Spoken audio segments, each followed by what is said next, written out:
Bonjour, Clément Monoro, ingénieur régional en région sud.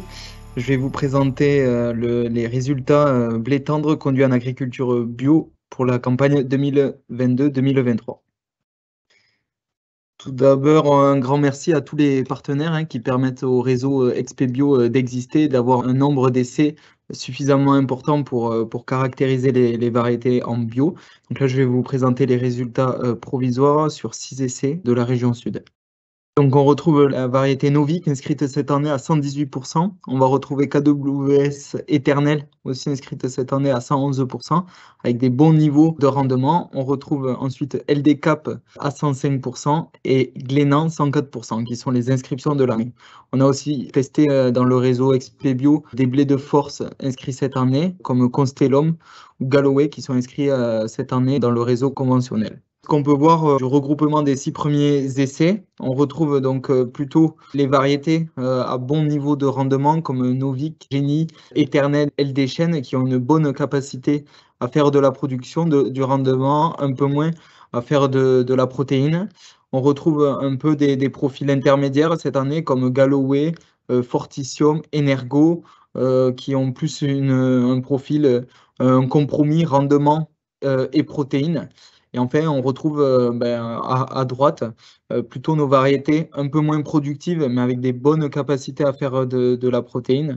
Notamment une majorité de blé de force.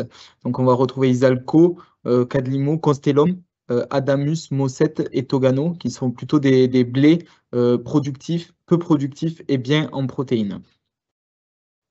Donc, je vais à présent vous présenter un résumé un peu de ce qu'on a observé cette année. Je ne vais pas m'attarder sur tout le tableau, mais uniquement présenter les nouveautés, sachant que les couleurs sont issues des observations sur nos essais. Les notes sont les notes issues du catalogue Arvalus, issues de l'ensemble des observations sur les réseaux bio et non bio. Donc, je vais à présent vous présenter uniquement les nouveautés de cette année inscrites en bio. Je vais vous présenter les nouveautés de cette année. Donc, Glénan, inscrit cette année en bio. Donc, un bon compromis rendement protéines. Pas de gros défauts maladie, 600 septoriose et 600 rouille brune. Et c'est ce qu'on a observé aussi cette année.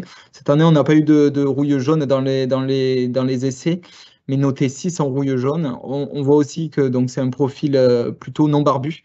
Un recouvrement début montaison un peu moyen et des PS un peu juste pour cette variété. Ensuite, parmi les nouveautés, on va avoir KWS Éternel, donc plutôt un blé qui va faire du rendement aussi, bien en maladie, plutôt un blé barbu avec une bonne capacité à couvrir, c'est ce qu'on a vu aussi cette année dans les essais. Et ensuite, donc la troisième nouveauté, LD Cap, plutôt un blé pour faire du rendement là aussi, un peu plus de difficulté pour aller chercher de la protéine. Sinon, plutôt un bon comportement maladie, même si nous, dans les essais, on a vu cette année une grosse pression, rouille brune sur LD Cap. C'est un blé barbu et donc avec des PS un peu juste aussi qu'on a observé cette année dans les réseaux. Ensuite, donc, quatrième nouveauté inscrit cette année en bio, on va avoir Novik, donc une bonne capacité, une capacité intermédiaire à faire du rendement, un bon compromis, plutôt rendement protéines. Pas de gros défauts maladie, 7 en rouille brune, même si on a vu qu'elle en avait pris un peu cette année, un blé barbu avec des PS aussi d'un bon niveau. Concernant la campagne 2023-2024, pour se projeter, on a un peu classé les variétés. On va retrouver donc les nouveautés inscrites plutôt dans des variétés productives, donc Glénan, Éternel, LD Cap et Novik, qui sont des variétés qui ont un bon niveau de rendement, un peu plus de difficulté à faire de la protéine. Plutôt dans les variétés assez productive et à bonne teneur en protéines. On va retrouver cette année Energo, Essuta Rafale, Galloway et Fortitium. Et dans les variétés, plutôt là pour aller chercher des bons niveaux de protéines et un peu moins de rendement, on va retrouver Adamus, Mosset, Isalco, Togano, Constellum, Cadlimo et Camillus. Donc voilà, c'est une proposition non exhaustive, hein, issue du premier regroupement provisoire d'Expebio.